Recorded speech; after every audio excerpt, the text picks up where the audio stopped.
think you made a really good point in terms of, you know, all of this back and forth, the mudslinging. Does it make the party look good? Does it make the country look very good? Well, you know, I liked John Kasich the other night on the debate at one point where he just broke up laughing and said, folks, this is all crazy. I mean, you had, it's beyond just Ted Cruz and Jeb Bush, you had Rubio and Cruz each calling the other a liar, looking like they were fourth graders out on the recess playground. Then you had Trump and Cruz calling each other liars. You get into this, all of this stuff. You just showed Hillary Clinton barking. I mean, come on. Surely running for president has to be a little bit more substantive than barking, yeah. Which I think, by the way, is a sign of how frightened she is. She's going to lose Nevada, which I suspect she is. And what's really interesting is, with the rise of Trump on one front and Sanders on the other, we're really positioned to have extraordinary national debates about what's wrong and what do we have to do to fix it. And somehow all this degenerates into trivia in a way that I think demeans the country, weakens our ability to govern ourselves. Yeah, the barking was something. I'm going to get back to that and ask you about the Hillary campaign. But going into South Carolina, Trump is still in the lead. Is it fair to say if he wins South Carolina, there's no stopping him, that he's probably likely going to be the nominee? Well, you can never say that because the fight's not over till it's over. But certainly, if he comes out of South Carolina, having taken very strong positions on President George W. Bush in a state where George W. Bush is enormously popular personally, if Trump survives all that and wins, particularly if he wins by the margin of the poll this morning, which showed him basically having about the same vote as Cruz and Rubio combined. At that point, he gets hard to beat just because there's a certain momentum. If he then goes to Nevada, has a similar result, I think it begins to be very challenging to figure out where are you going to draw a line and stop him.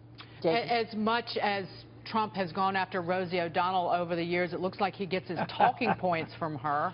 To that point, though, that unless you fight back as an opposing candidate against Trump, you look weak, and that's what Jeb's trying to do and what Cruz is trying to do with him.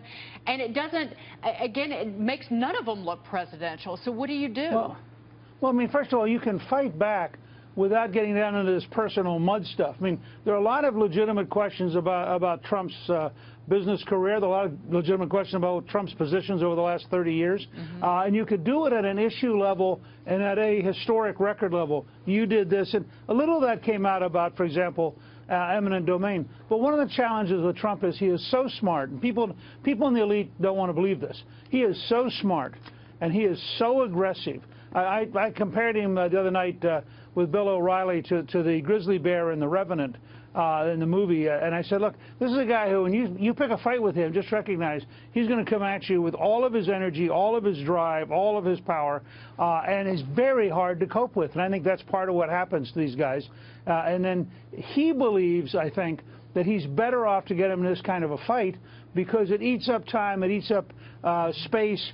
And the one person who's every single day dominating the news is called Donald Trump.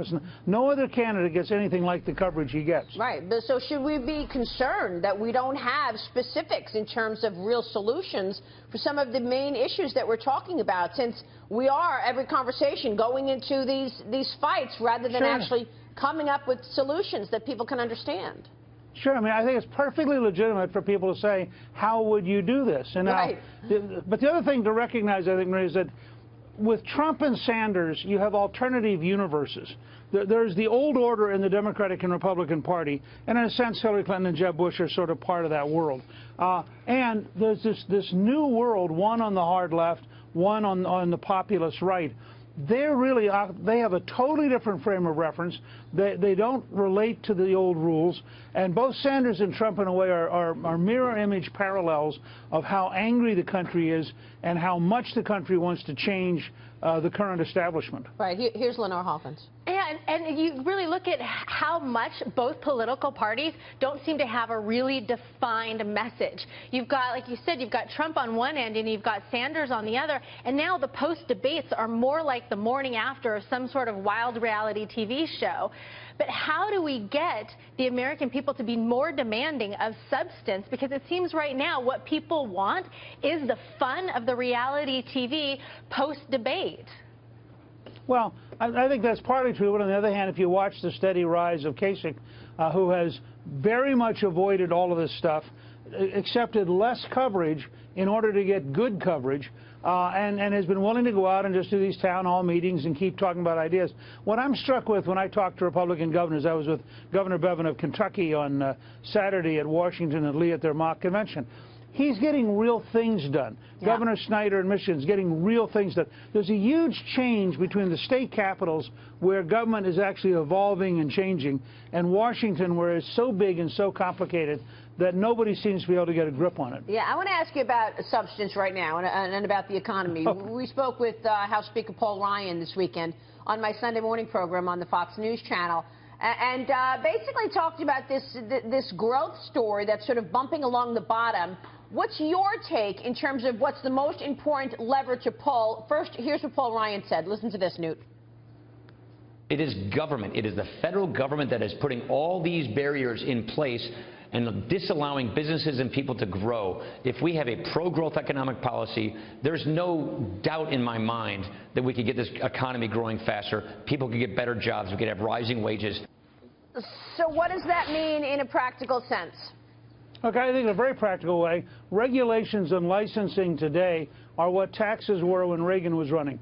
The government is smothering the American economy, and it's not just the federal government. I thought it was wild the other day when we had this big snowstorm in the east. New Jersey repealed the license for shoveling snow.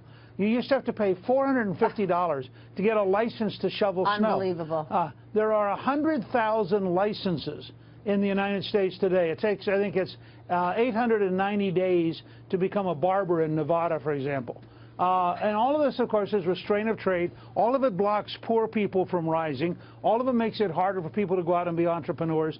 And so I would say red tape and regulation. And then second is just the sheer intrusiveness of government. Yeah. We've become what Eddie Gillespie calls an influence economy rather than a free economy, where who you know in the bureaucracy may be a lot more valuable than what you know about your industry. That's unbelievable. Yeah, shoveling snow goes along with walking dogs. Watch, you're going to need a license to be a dog walker as well. Look, Neil, we've been talking with the girls on the set today about this super delegate story around Hillary Clinton. We've got to get your take. You've been around the block a number of times. How is it possible that she's got, how many super delegates, Dagan? 362. They claim to have even more than that. They claim to have more than 400 locked and loaded. So even though Sanders is beating her in the popular vote, Newt Gingrich, she's got all these super delegates. What is this, like under the table deals, or what? How did this happen? Well, first of all, I can't resist going woof, woof, woof, woof, because I think there should be a Republican parallel to Hillary Clinton. I don't think we should let her become a dog all by herself. Okay. Second, this is all going to melt down. I mean, imagine you're Maggie Hassan. You're the governor of New Hampshire. You're running for the U.S. Senate against Kelly Ayotte. You pledged yourself to Hillary. Your state just voted overwhelmingly for Sanders. Now, are you really going to try to run this fall for the Senate voting against the people of your own state? She's going to melt. She's going to eventually have to be for Sanders. And imagine you're a congressman or a congresswoman somewhere in the country whose district goes overwhelmingly for Sanders, but you've known Hillary for 30 years. You said, sure, I'll be for you. And that's what happened. Oh, sure, I'll be for you. So you think they're going to turn the way they turned for Barack Obama? Absolutely.